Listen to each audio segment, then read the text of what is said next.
Hello everyone, and welcome to my B&B Fan Club channel. I hope everyone is having a wonderful day. Before we begin, please hit the subscribe button and give this video a thumbs up. The hospital corridor smelled like disinfectant and burnt coffee. Rick Forrester waited outside the private door with one hand flat against the cool wall, and the other gripping a manila envelope that felt heavier than any rifle he'd ever carried. Inside were the results he had spent a fortune to have expedited. The ones that would detonate 35 years of well-constructed lies. He had not returned to Los Angeles to reconcile. He had returned to destroy the bridge behind him. Through the glass divider, he could see Eric Forrester sitting at Brooke's bedside, holding her hand in the same way he had since Rick was old enough to remember. Possessive, tender, patriarchal. The old man's shoulders were bent, and his silver hair was thinner, but his posture remained unchanged. Patriarch. King. Father. Rick could feel the word curdle in his throat. He pushed the door open without a knock. Eric looked up first. Surprise crossed his features, followed by a warmer, almost begging expression. Rick. My God, son. Don't.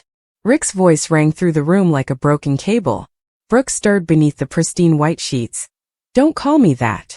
They claimed the heart attack was small and stress-related, but her face remained pallid against the pillow. Her famed golden hair pushed back harshly.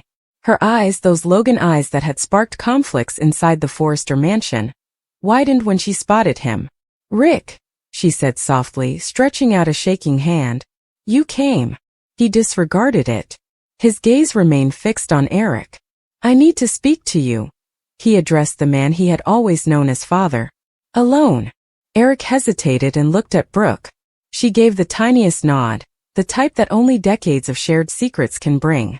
Eric rose slowly, joints protesting, and followed Rick down the corridor. Rick slammed the envelope into Eric's chest as the door clicked shut. Open it. Eric frowned and fumbled with the metal clasp. Rick, whatever this is. Open it. The paper slipped out. Lab letterhead, barcodes, and percentages written in ruthless black ink. Eric scanned the first page. Rick thought the old man would join Brooke in the next bed because his face had completely lost color. No, Eric replied gently. This is a mistake. There's no mistake. Rick's voice was flat, devoid of any emotions except triumph. I had it done twice. 2 distinct laboratories. The likelihood of paternity is 0.00. You are not my father, Eric said, his hand trembling. The papers fluttered like wounded birds. Your mother. My mother, Rick spat the word, has been lying to both of us since the night I was conceived. He watched Eric try to digest it, saw the man search for footing on ground that had recently fallen. Rick had spent weeks imagining himself yelling, crying, and begging. None of it occurred. Eric appeared old. Who? Eric finally asked, his voice barely above a whisper. Rick smiled thinly without humor. Do you really want to know? After all these years of lording your beautiful Forrester blood over me, telling me I had to earn my place, that I wasn't nearly good enough for the throne because I didn't have Ridge's fire. Rick. Say the name, Eric. Say it. You already know, Eric said, closing his eyes. When he opened them again, they were glassy but stable. Massimo Marone. The name hung between them like smoke. Rick laughed, producing a shrill, unpleasant sound that resonated down the passage. Ding ding. Award the man a prize. Massimo Marone knocked up my mother when you were playing house with Stephanie. And you? He thrust a finger into Eric's chest. You raised his bastard as your own because the alternative was admitting Brooke Logan cheated you. Eric gasped as if Rick had slapped him. All those years, Rick said relentlessly. You compared me to Ridge. Your precious boy. Your genuine son. Every time I failed, every time I wasn't brutal enough, masculine enough, or Forrester enough, you treated me as if I were defective. Stop, Eric said, his voice cracking. Just stop. Why? Does the truth sting, father? Rick filled the word with 35 years of malice. Funny. I always assumed I got my temper from you. Turns out I got my backbone from a Marone after all. Eric slumped against the wall. The paper slipped through his fingers and strewn across the linoleum like fallen leaves. I loved you, Eric replied hoarsely. I loved you anyway. These words should have meant something. They used to have.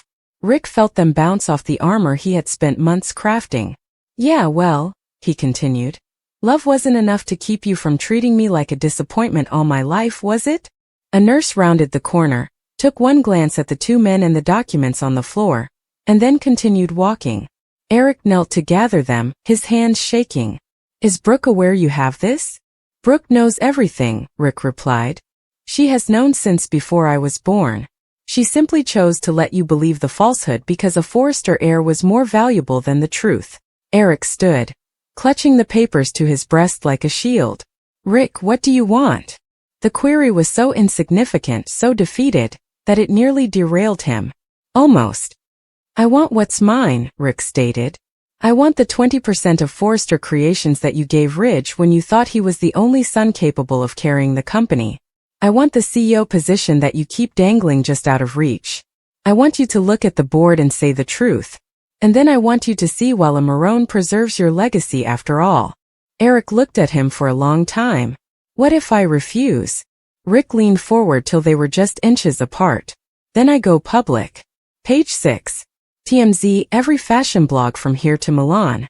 Imagine the headlines, Eric. Forrester empire built on a lie. Brooke's baby daddy scandal again. Do you believe the stock can withstand another Logan sex scandal at your age?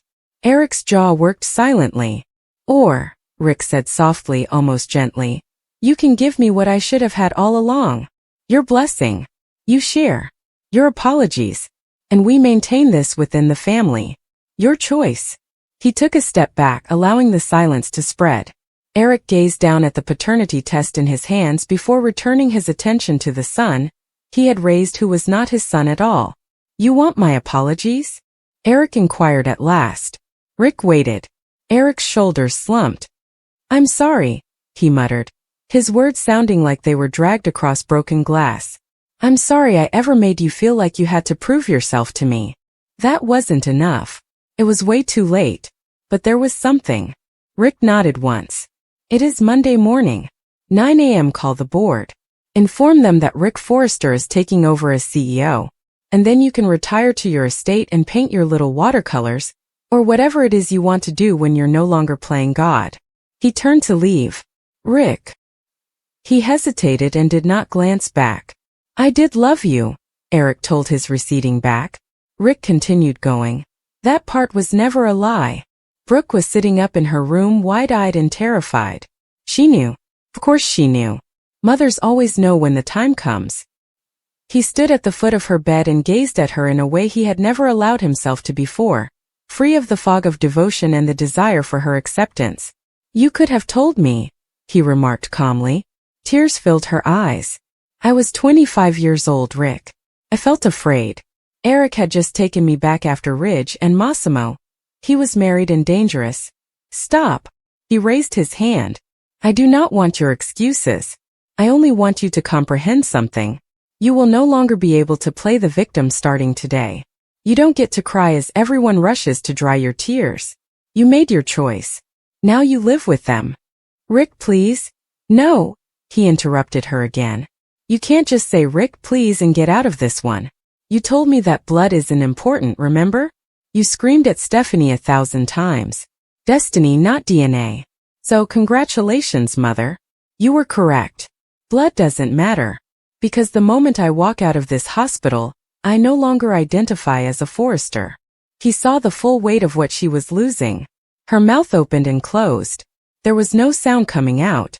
Rick lowered himself to meet their gaze. You're not my mother anymore, he whispered softly. You're just the woman who has lied to me my entire life. He then arose, turned, and left her alone with her monitors, machines, and remorse. In the parking garage, the late afternoon sun slanted through the concrete, turning everything gold and harsh. Rick stood by his rented car, a black Maserati, and dialed a number he never intended to call. It rang twice. Pronto, said the deep, familiar voice with a little Italian accent. Rick closed his eyes. It's Rick. There's a pause. Rick. I've been waiting for this call for 35 years. He laughed, startled by how simple it felt.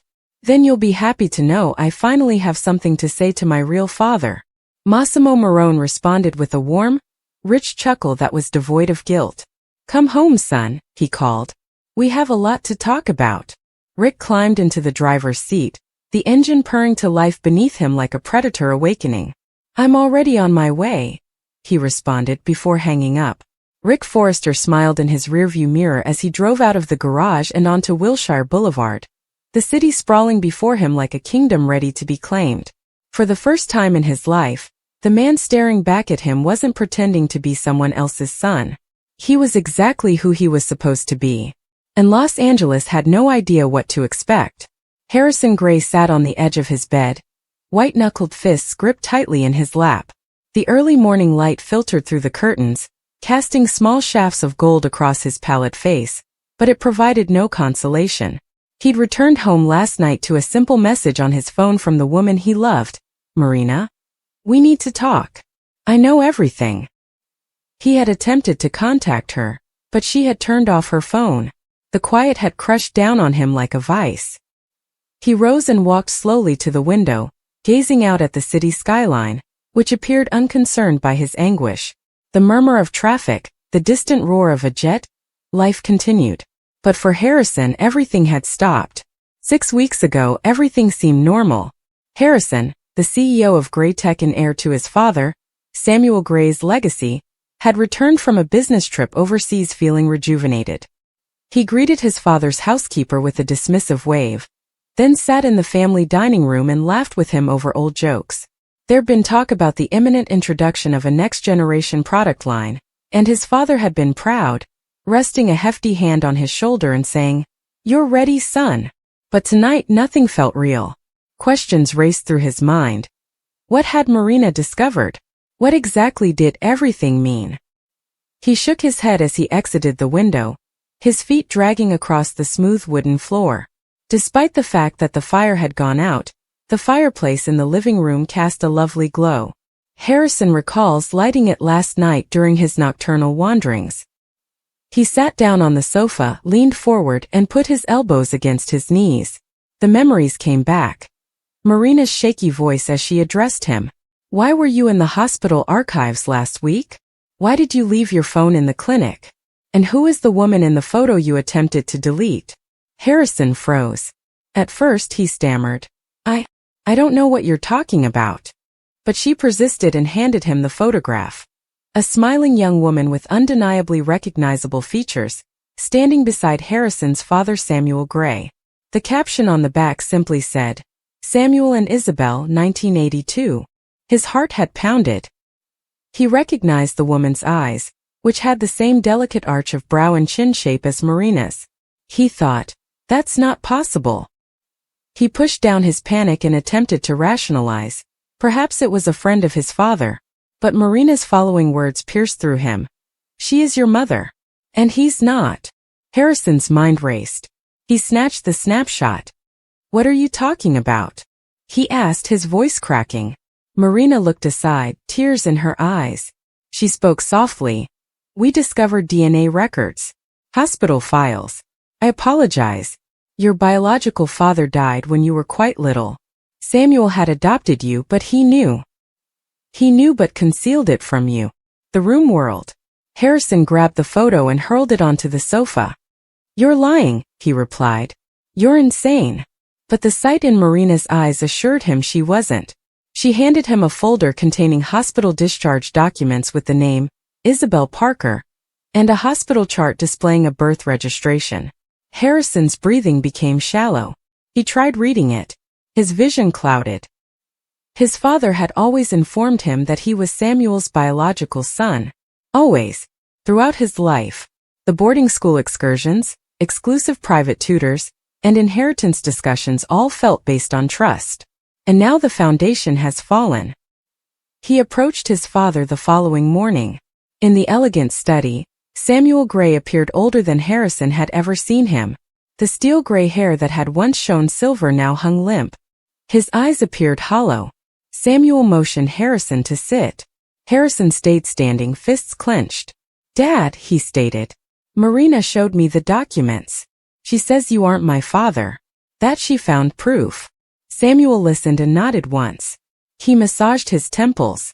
Harrison felt a flash of rage as he responded in a quiet voice. Harrison, I was trying to protect you. Protect me? By lying for 30 years? You built your entire legacy, your company, on lies, Samuel said, flinching. Yes, I lied. But I saved you. Your true father was dying. We were young. He loved your mother, but he was unable to care for you. He asked me. He begged me. I agreed. And when he died, I took responsibility. You changed your name to Gray to make things easy. For you, for us. Harrison looked down. So I'm your son by choice. A moment of stillness followed. Then Samuel exhaled. Yes, I am the only parent you have known. But not the one who gave you life. Harrison stumbled. He felt as if the ground had given way beneath his feet. So what does this mean? Samuel stood. Everything I believed about myself is gone. You are still my son, Harrison. Blood made no difference. I raised you. I loved you. I made a sacrifice for you, Harrison said, shaking his head. But you concealed it from me. I've always assumed you were my father, but now I realize you're not. You promised me I'd take over Graytech one day. You handled my education. You negotiated everything. He looked his father in the eyes.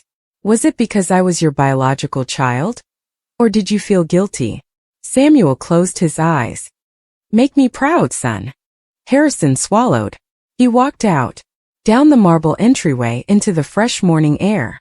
The massive gates of Gray Holdings, the family estate, guarded him like sentinels.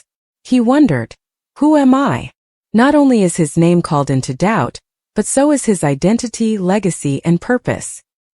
He thought about Marina, who had been at his side during the storm. He remembered his mother, Isabel Parker, who had passed away many years ago and left him with only concealed realities. He recalled his biological father, a guy he never met, who died assuming that someone else would safeguard his son. And he thought about his father, the man who had stepped in. Harrison left work during the next few days. The Graytech board took notice. Investors whispered. The media smelled at change, even though nothing was public yet. Marina attempted to be there for him, but Harrison pushed her away. He needed space. In his seclusion, he roamed the estate, admiring the expansive gardens, his father's favorite library, and the high-rise glass office that overlooked the city. He caressed the ancient portraits on the gallery wall. Infant photos of himself, school medals, and a graduation cap. Every image felt like a veneer. He wondered if any of those experiences were true, or merely part of a story someone else told him. Then came the incident. A late-night call from the hospital indicated an automobile crash. Juliet, Marina's younger sister, was killed. She had been with a man. Alcohol in the bloodstream. A head-on collision. Harrison knew she'd been in trouble lately, and he blamed himself. Marina burst into tears during the funeral. She looked at Harrison and said, I can't do this. I need to know who I am with. Am I with the man I knew or someone else entirely? He recognized then that this secret was not just about him.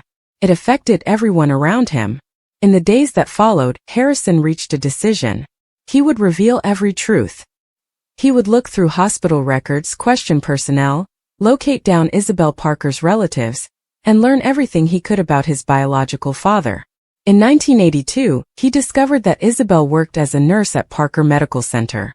She established a relationship with her patient, Dr. Michael Townsend, a brilliant and passionate man who was dying of ALS. The medical records proved Isabel was pregnant at the time, but Michael wanted the kid be nurtured in a better environment. Samuel Gray consented to adopt him. Michael died many months later. Isabel then vanished from the picture. The adoption paperwork was handled secretly. The files are kept locked. Samuel had taken on the role of father. Harrison processed this. So he was Michael Townsend's kid, not Samuel Gray's. A flood of anguish swept over him. For Michael, Isabel, and the years lost. But also a peculiar relief. A name and origin, something other than the lie. He felt the pull of destiny change. Back at work, Harrison convened an urgent board meeting. He stood at the head of the table, his posture tight but firm. He explained, I have important news. He then laid down the documents. My birth records were misled. I am not Samuel Gray's biological son. I have now fully confirmed that my father was Michael Townsend, who is now deceased. The room gasped. He kept their attention. However, none of this affects my commitment. I was raised and trained by Samuel Gray, and I am still the man who created his career here. I am still the CEO of Gray Tech.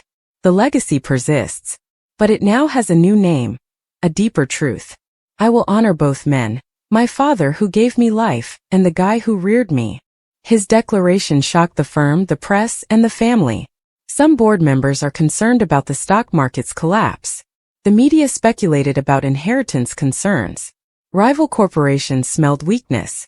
Harrison stayed calm. He flew to the hospital, where Isabel was being treated for cancer.